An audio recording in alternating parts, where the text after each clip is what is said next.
So thank you very much for being such a loyal audience and joining us directly after the lunch break. What we want to discuss here among us for you is related to pre-competitive cooperation, and as Mario just outlined again, an important concept in sustainability, because there are certain things where cooperation absolutely makes sense for the private sector before they actually then again separate and compete against each other in the marketplace. A very typical concept, competition, and the pre-competitive cooperation is an element which makes in sustainability a lot of sense in certain areas where we need to combine our forces rather than acting as competitors, especially on issues of super common interest. And we picked for today's conversation here one in continuation to what we were discussing last year. What is it there for destinations where pre-competitive cooperation makes a lot of sense?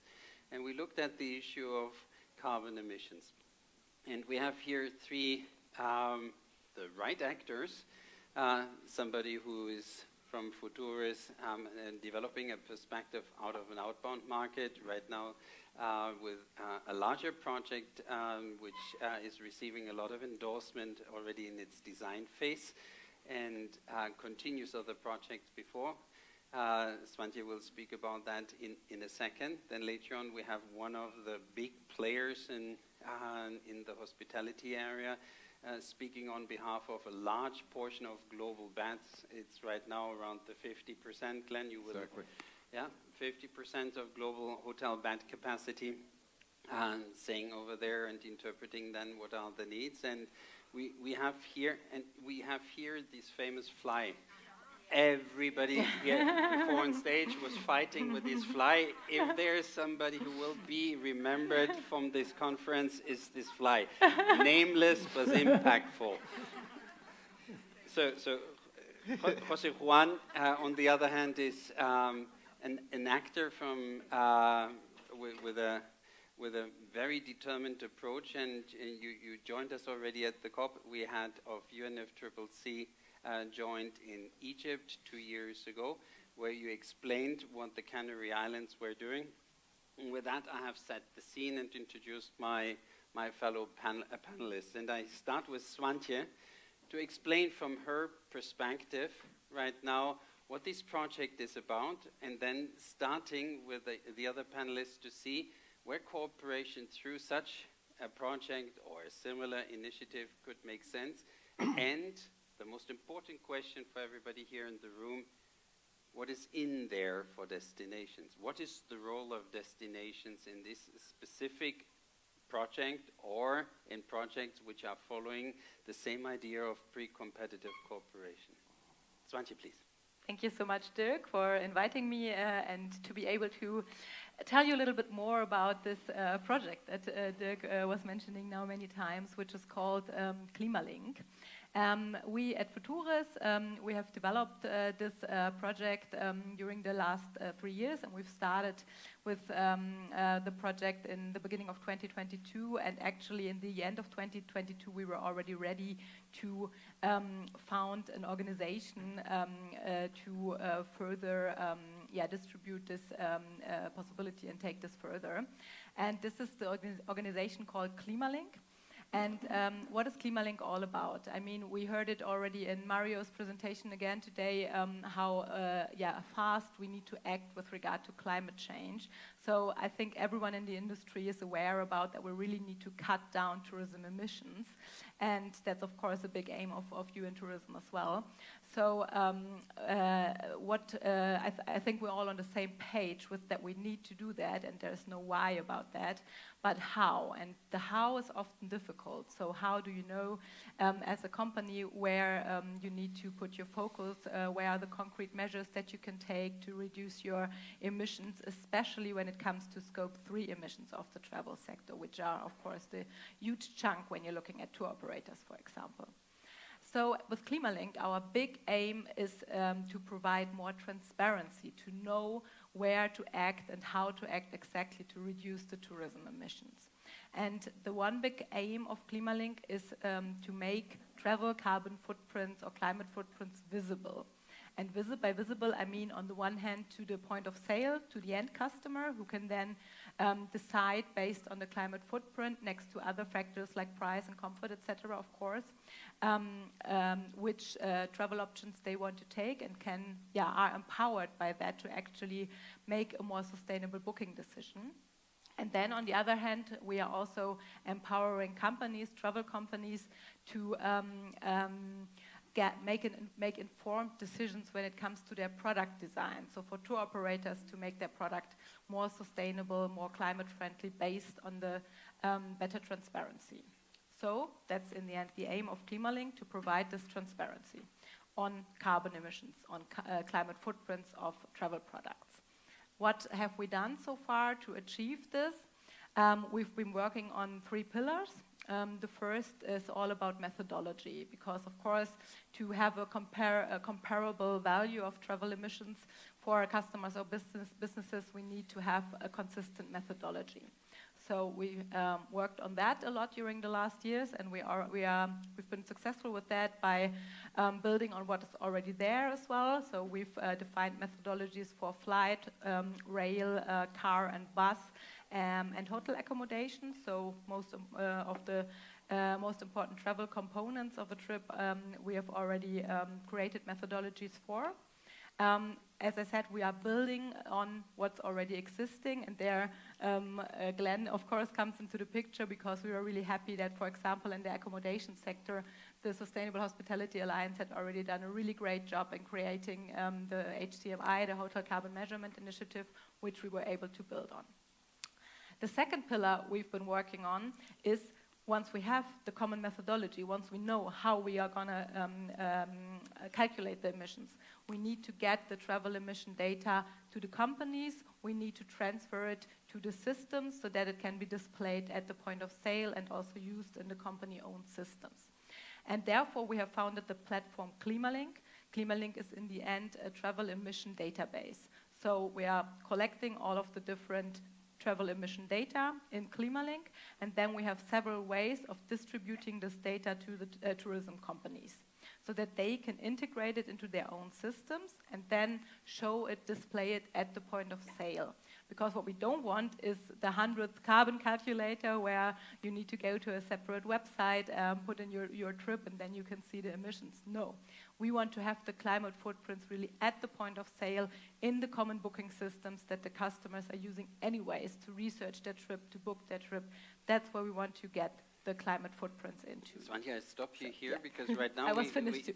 No, it's fine, because it explained the origins and the perspective of the project, how it was designed.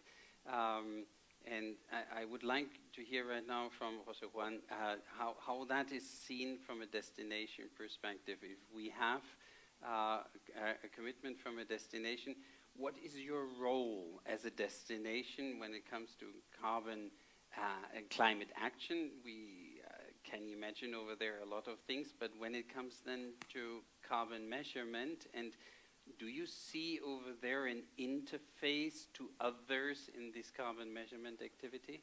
Por supuesto. Pero permíteme primero agradecer al Consell de Mallorca la invitación a estar aquí una vez más. Es un placer, y a la ONU Turismo también. A ver, nosotros desde el año 22, el Gobierno de Canarias, Turismo de Islas Canarias, que es la entidad a la que represento, tenemos un plan de acción climático. Y ese plan de acción climático, que bueno, que ya es importante tener un plan, aunque sea un plan inicial y que te proyecte, lo más importante es cumplirlo. Y en 2024 puedo decir que vamos cumpliendo todos los hitos de ese plan. El primer hito, ese plan, está desarrollado bajo el framework de la declaración de Glasgow, ¿no? Pero por hoy muy rápido. El primer objetivo de cualquier plan, y en concreto uno de acción climática, es saber dónde estás. Entonces, la primera tarea que tuvimos que abordar es hacer estimaciones, porque no teníamos datos, o sea, bienvenido, no teníamos datos, estimaciones de la huella de carbono de toda la actividad turística de Canarias. Y todo en esta vida se puede estimar y comunicarlo y empezar a entenderlo, ¿no? Estimamos la huella de carbono del año 19, para tener una referencia antes de la crisis. Estimamos la huella del carbono del año 22, que fue 7,34 millones de toneladas de CO2. Hemos vuelto a estimar la del 23, que la publicaremos el próximo 15 de noviembre en el evento de la Declaración de Glasgow, donde vamos a rendir cuenta. De esa huella, el 75% es conectividad aérea. El 75%, que son 5,4 millones de toneladas. El resto, 1,90 y tantos, es la huella de las actividades en destino. Y aquí hay dos ámbitos. Hay un ámbito en el que claramente podemos influir, y ahora me gustaría un poco explicarme, y hay una que tenemos, bueno, que somos actores principales, no que podemos influir, que podemos tomar decisiones. Y hay otro ámbito en el que nos queda un poquito, que es más responsabilidad de la industria aérea, de las compañías aéreas, pero en el que nosotros no somos ajenos, somos parte, y es una parte fundamental de las emisiones de nuestro destino, y tenemos que implicarnos y nos explicamos. Pues Juan, te puedo interrumpir sí. Porque no lo sé cuánta gente sabe cómo vosotros en las Canarias habéis calculado en su día las emisiones de la conectividad aérea, por ejemplo. Sí, exacto. Es decir, nosotros como una entidad de destino tenemos todas las operaciones aéreas, están en los sistemas. O sea, no es complejo realmente, es como todo ponerse. Tenemos pues las 57 compañías que están operando con Canarias, todas las semanas tenemos actualizados todos los movimientos, las distancias, los tipos de aviones, tenemos que hacer alguna estimación de los tipos de motores, pero bueno, eso es la parte más compleja. Después tienes también el tiempo que están en los movimientos de aproximación a los aeropuertos y la etapa del vuelo. Con esos datos, con los tipos de motores, con los consumos de esos motores, puedes calcular las emisiones de una forma precisa. Lo tenemos ya en un modelo, voy a decir Excel para que se entienda, y podemos todas las semanas ver las emisiones. Y además nos da muchísima información del esfuerzo que está haciendo la industria aérea y vemos la evolución, como evolución desde de las 57 compañías. La que menos emite en un año volando a Canarias emite de promedio 38 gramos por kilómetro y asiento por ASK. Y la que más, 88, más del doble. Y es importante ser consciente de eso. Y cuando estás con los operadores, pues poder valorar el esfuerzo de cada uno. Let me stop you over here, because that was for me back then one of the most impressive calculations I have seen done by a tourism destination. And that is then the reason when Swantje approached me and showed me the methodology, which is still not published because it's an ongoing project. But It is yes, up. it Last is up week, now. 2 weeks ago. Perfect. So that was where we saw that this is right now being reflected. So that you really see the different facets of the actions being reflected in the measurement and not being an abstract measurement which is covering up. That was the reason, just for the audience here, why these two speakers are sitting here today having this conversation in front of you, but please continue. Cuando decimos que ver cómo evoluciona y ver el esfuerzo, por ejemplo, la incorporación de nuevos aviones más eficientes tiene un impacto directo en las emisiones. Todos sabemos, los nuevos aviones, respecto a una generación anterior, pues un 20% de reducción, y si desplazan aviones más antiguos, pues muchísimo más. Y nosotros lo vamos viendo claramente.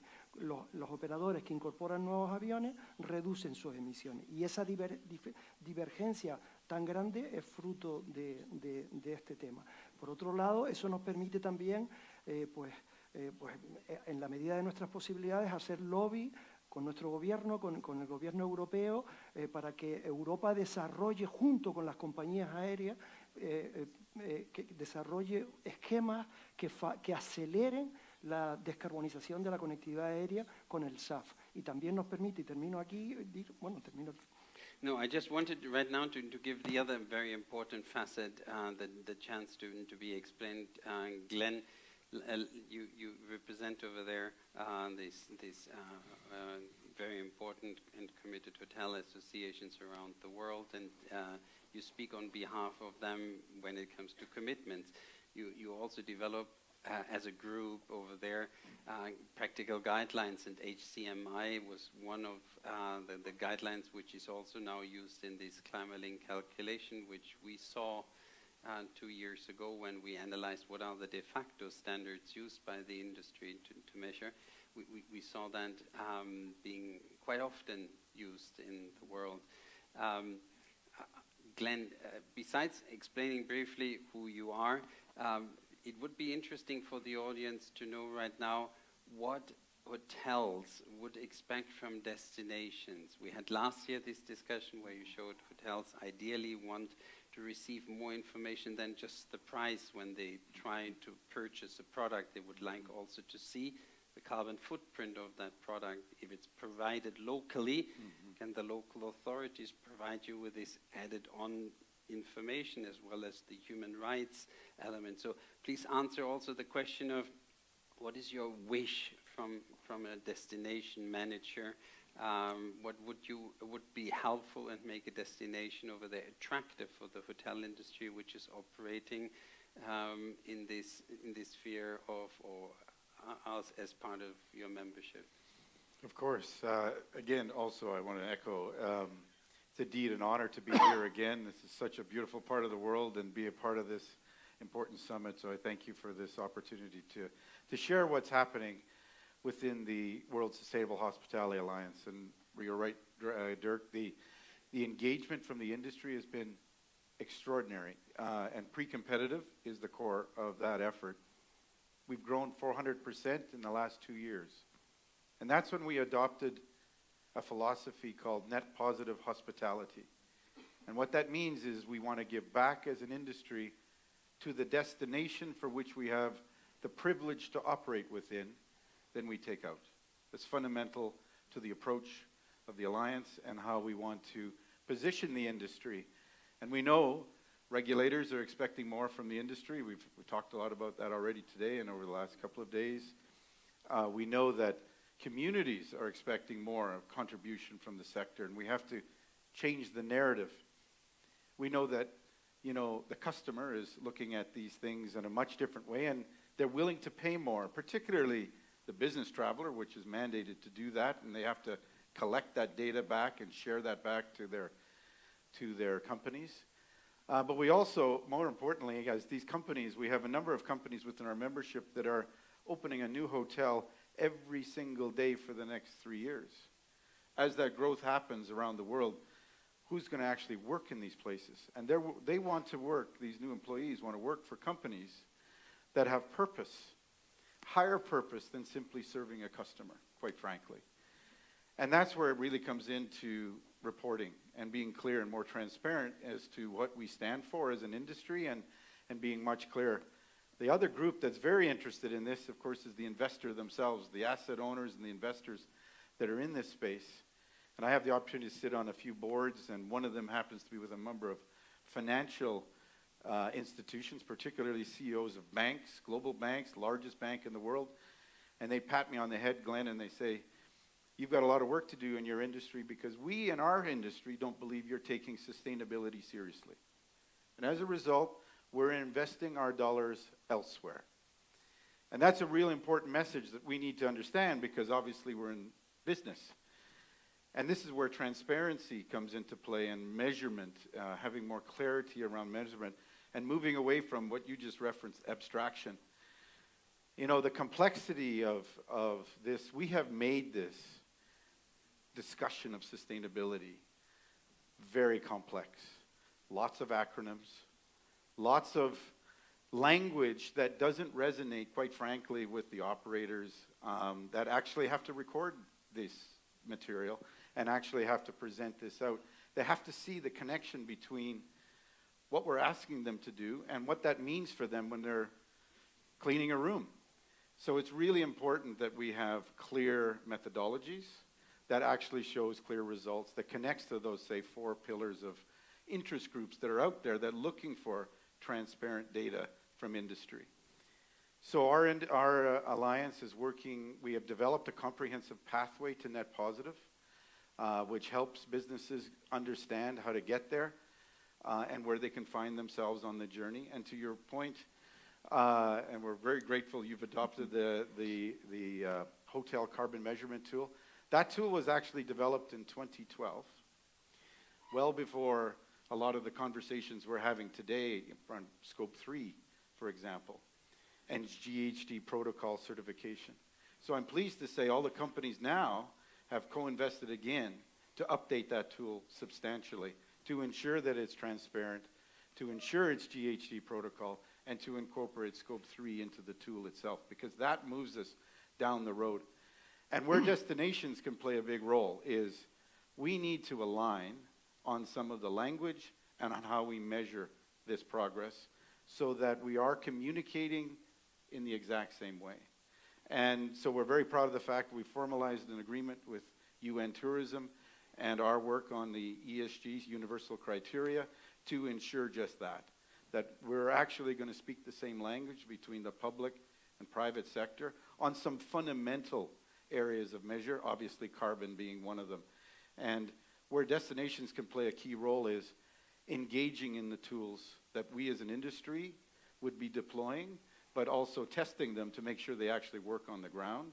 And that whole Scope 3 measurement, when we incorporate that into the tool, needs to engage the destination to make that happen. I think that is the elephant in the room, the Scope 3, and because that is actually what most of the companies, tour operators or hotel companies are referring to then being actually the most relevant, but at the same time the most difficult, and to improve over there the measurement and especially the frequency of the measurement, you need partnership, and that's why we're discussing here pre-competitive cooperation, because there's where actually the cooperation makes a lot of sense.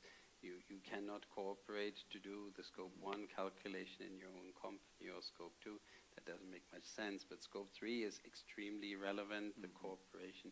So, Swantje, I play that back to you. Right now you have over here two very interesting players. What is the next step on the wish list for a destination? What do they need to do or what would needs to be done so that this data is flowing more easily into the systems, and actually those who are making the commitment becoming the competitive advantage when, and that is the understanding of your project, when then actually being communicated by the travel agent to the client, right? Exactly, yeah. That's exactly the point. We, in the end, to inform the customer, we need the data to be as specific as possible. I mean, if you're looking at flights, you can't just take generic flight emissions from one airport to the other, because as you explained very nicely, the emissions are so different when it comes to the airline, when it comes to different aircraft. So it has to be very specific. And that, of course, also goes for all of the other elements of the travel value chain, for example, in the hotel sector. And for flights, the good thing is we are quite advanced. We have all that very specific data already, which is great. But for the rest of the travel components, and that's where I would really like to extend the invitation to everyone in the room, is to really support us and help us into building up a really good high-quality database of specific emission data from tourism activities in the destination. So, for example, even in the hotel sector, at the moment, what we're going to integrate in our platform at the moment, because we don't have any specific data from the hotels, or they are at the moment not, those who have reported specific data are not really willing for them to be published yet. We are working on that. But what we really would like to achieve, of course, is for hotels to see, at the moment we are using average data. So the data we are putting out for a hotel in Mallorca will not be the exact right data from this hotel, but it will be an average for the island for a 4-star category, for example. And that's not good. So we really would like to provide an incentive to, to the hotels, this conference slide. We would like to provide an incentive to the hotels to provide the property-specific data, have it verified, use the HCMI methodology for it, have it verified, and then we can, of course, use that data and provide this exact property-level data. And that goes for all of the other travel components in the destination as well, be it transport, buses on the ground. I was speaking to you, I think, this morning about electric-powered boats, even going towards tourism activities. So really showing the entire travel value chain and working together to gain this exact emission data on the entire chain. So that would be really, really great addition, I think, to... I give you a relief of the flies, and José Juan, the flies always going to the speaker. I think that they are well trained, aren't they? José Juan, what is the function then of the destination management organization in all that? El rol de los destinos es, en este tema, el rol de todos es fundamental y la misión es tan grande que hace falta muchísima colaboración. Antes decía que, hacemos un seguimiento a las compañías aéreas, seguimiento, conocimiento, intentar ayudar en lo que podamos. Cierro ese capítulo. Donde realmente tenemos que ayudar a las compañías del destino de toda la cadena de valor y especialmente a las pequeñas empresas a que midan su huella de carbono y a que la reduzcan su huella de carbono, a que puedan hacer sus propios planes de acción. Y cuando miden, if they measure, shall they report to you? Where shall they report to? A ver, nuestro plan de acción climático se ha construido sobre la base de que tenemos que tener una única solución centralizada en todo el destino. La tenemos, la lanzamos en noviembre del año pasado. Ya llevamos un año de experiencia, Scope 1 y Scope 2. Estamos desarrollando el 3. Seguimos desarrollando la solución, mejorando, incorporamos un simulador. Hay más de 200 y pico medidas que con una empresa de actividades puede adoptar. Hemos hecho un simulador que les permite saber si cojo, de acuerdo a mi huella de carbono que he calculado con la calculadora gratuita y con los servicios de apoyo que te da el destino, de acuerdo a eso, cuáles son las medidas que puedo aplicar, qué coste tendrán y qué impacto van a tener en la huella. Todo eso lo estamos haciendo y van a ser realidades en este año próximo 25. Pero la labor que nos toca a los destinos y la más complicada es captar, formar y acompañar en un proyecto a largo plazo a las empresas. Y ahí tenemos un rol inmenso y hay que hacerlo con sistema, con plan, con recursos y con equipos. Y eso es lo que estamos haciendo en Canarias. Y ahí, en la misión que tenemos, pues nos falta toda la colaboración del mundo. Nosotros, visto cuál era el escenario, hemos dicho, vamos a hacerlo. Y lo estamos haciendo y estamos muy satisfechos. Este año, pues más de 300 personas han pasado por cursos concretos de qué es la huella de carbono, lo importante que es y cómo se mide, alcance 1 y 2. Y ya son 70 las compañías. Tenemos todo un programa permanente de cursos online, todos los meses. Tenemos un programa de cursos presenciales. O sea, vas construyendo todo el sistema que tiene que abordar y llegar a miles de empresas.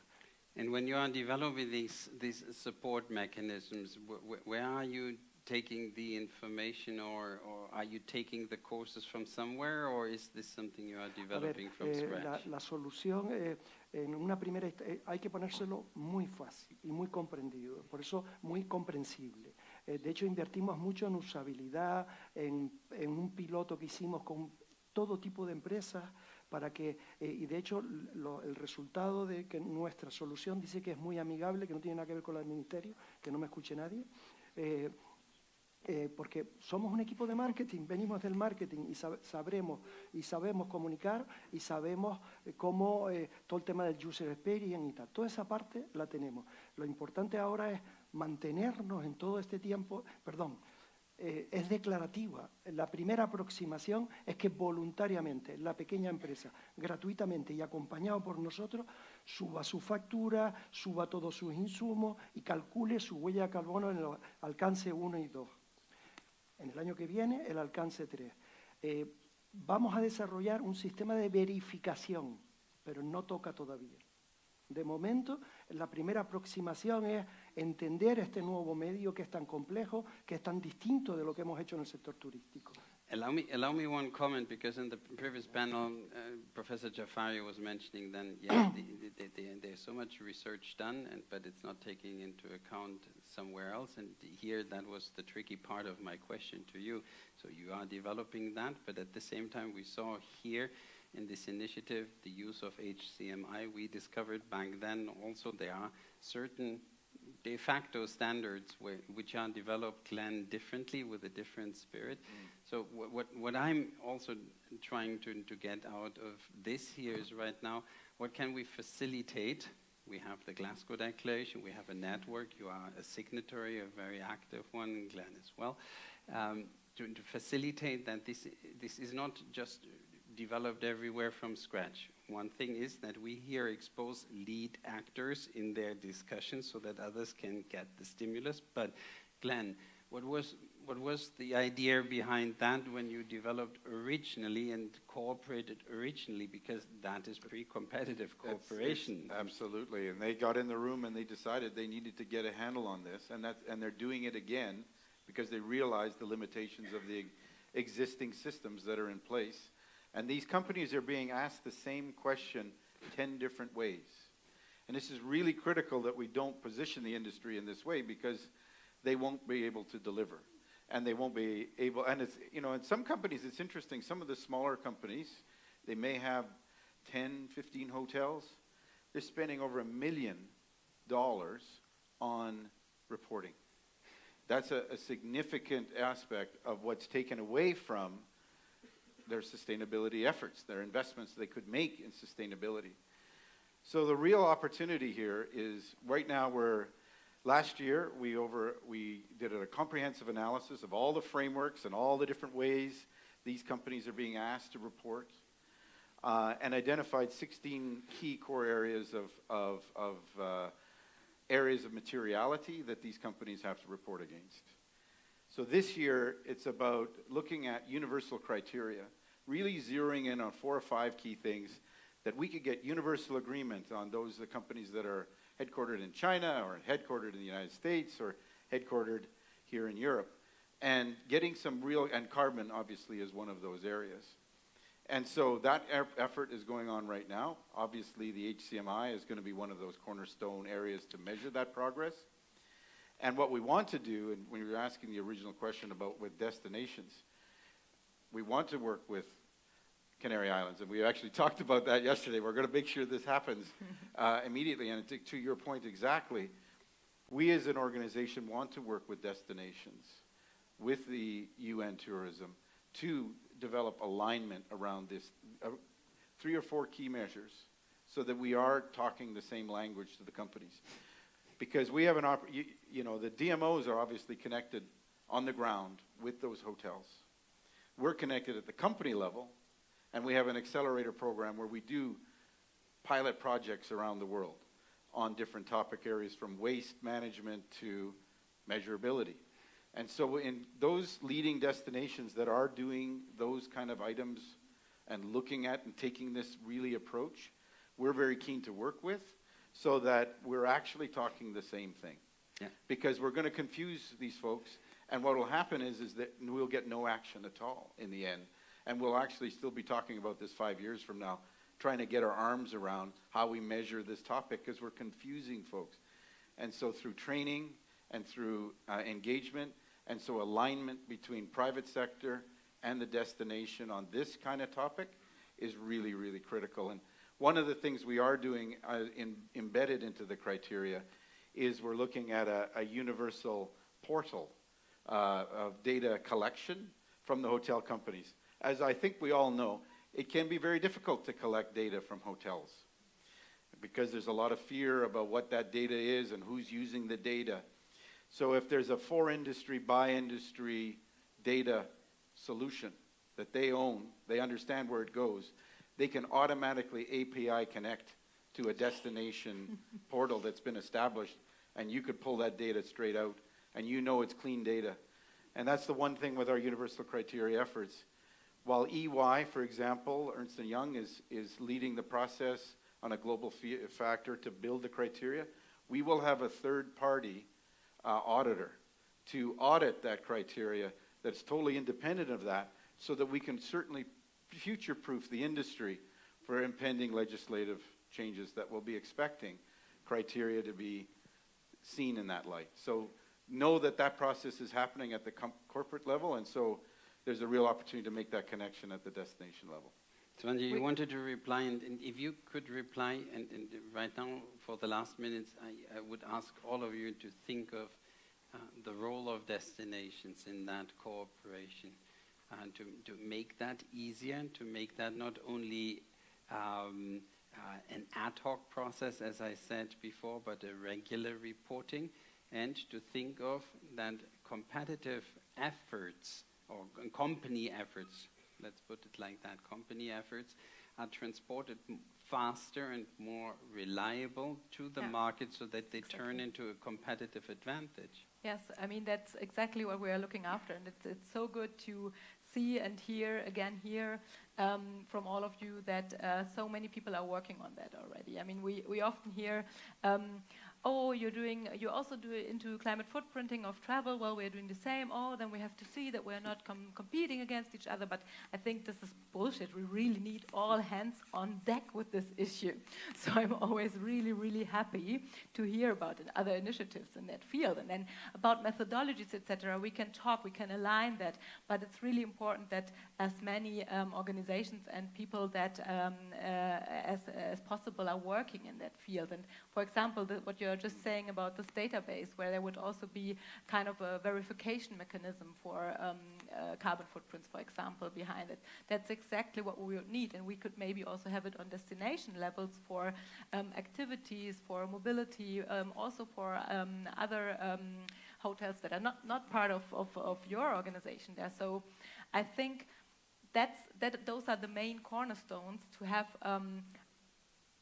a possibility, like one database or separate databases that are interlinked, connected to each other, where this data is gathered, verified data is gathered, and where it can from there be transported towards the point of sale. Then we have this chain, right? We have the company that can calculate their emissions. They can do it on a regular basis. They can do it each year. They can provide their data in a verified form to databases, and then we are transporting it to the point of sale where the customer will know about it. And if a hotel puts in solar panels on their roof, they will see it the next year already. So and then this competitive advantage will work, and we really get this incentive for companies, also airlines, when they are purchasing in the future more sustainable aviation fuels. The effect will be immediate, and then we will really come to a point where this higher transparency will lead to incentives to become more sustainable.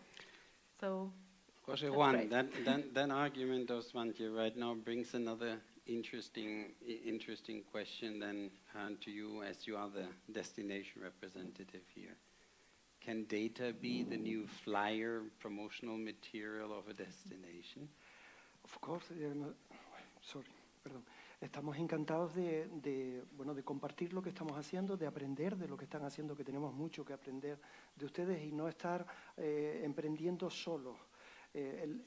Hay una siguiente fase que tenemos que abrir y creo que tenemos que compartir esos datos ya. Y me encanta te agradezco la invitación en este panel porque hemos hecho un esfuerzo que nos tocaba solos y la tarea es muy grande y hay mucho que compartir. Pero una fase que no hemos abierto todavía porque no toca y debemos empezar a abrirla es cómo vamos a materializar o cómo vamos a poner en valor los esfuerzos que las compañías están haciendo en el momento de la venta y de la compra. Y ahí pues tenemos que colaborar, es decir, nuestra misión es facilitar lo que puedan medir y llevárselo al cliente final y que el cliente final pueda tomar decisiones mejor informadas. Y ahí, no sé, con Glenn tenemos muchísimo. Nosotros estamos trabajando con estimaciones en hoteles. Nuestro foco no está en las grandes cadenas, no está en los hoteles. Nuestro foco está puesto en las empresas de toda la cadena, de las actividades en destino, más pequeñitas, que nunca llegarían, que nunca van a llegar. Es decir, si no trabajamos con ellos, nuestra labor va a ser de formación, de acompañamiento y dar soluciones. Y darle acceso a las soluciones que hay en el mercado, a la de Glenn o a la de Sanjay.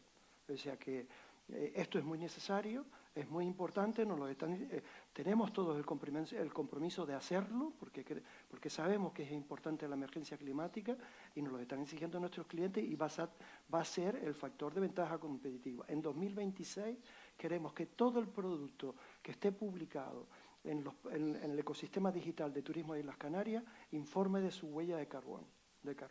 Ese es el reto que tenemos. Y ahí la labor es ingente. That's a big statement. That brings me back to Swantje. Are you ready to communicate that by then? Yes, definitely. We are ready to communicate by beginning of next year.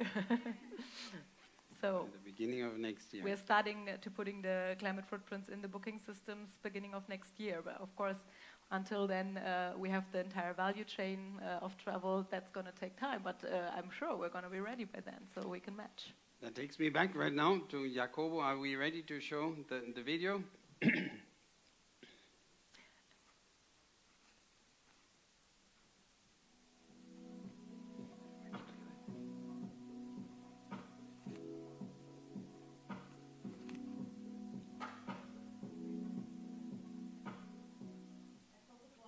We create unique experiences for our customers.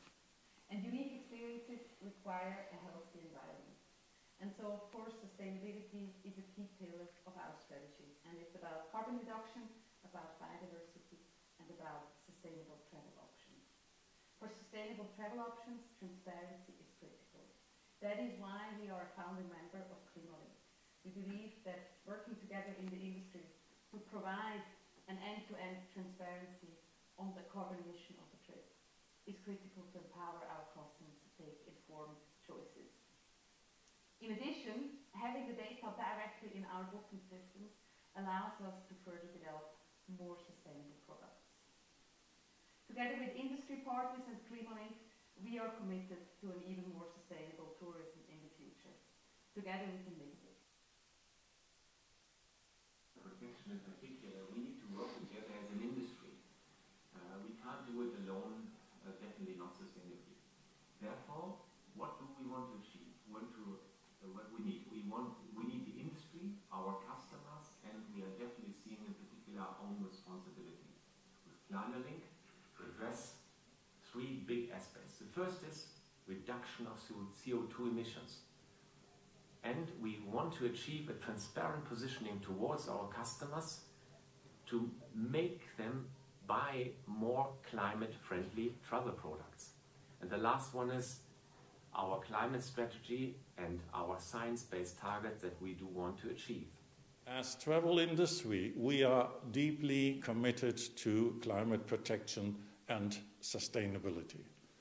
Klimalink provides transparency about the climate-damaging emissions of travel covering the entire journey. This allows travelers to understand the environmental footprint of their individual trips.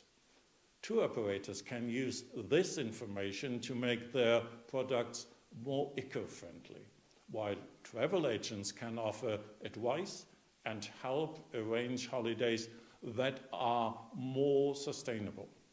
Climate protection will play an increasingly important role. When it comes to travel, the carbon footprint will be one of the key competitive factors.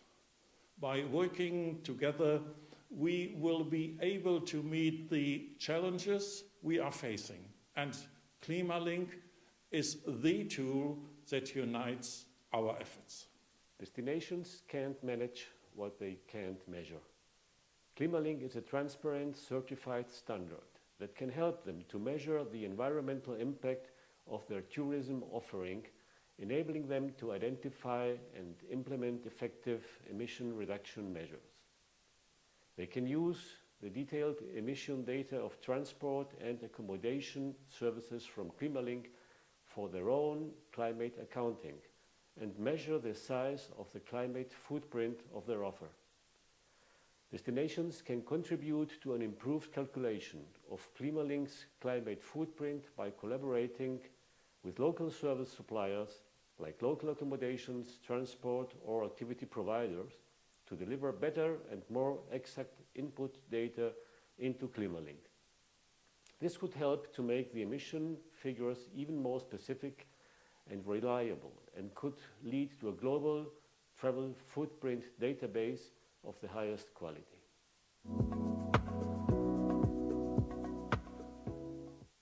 Thank you very much, dear panelists and dear audience. This was an example we discussed over here with 3 representatives right now, elements of the value chain.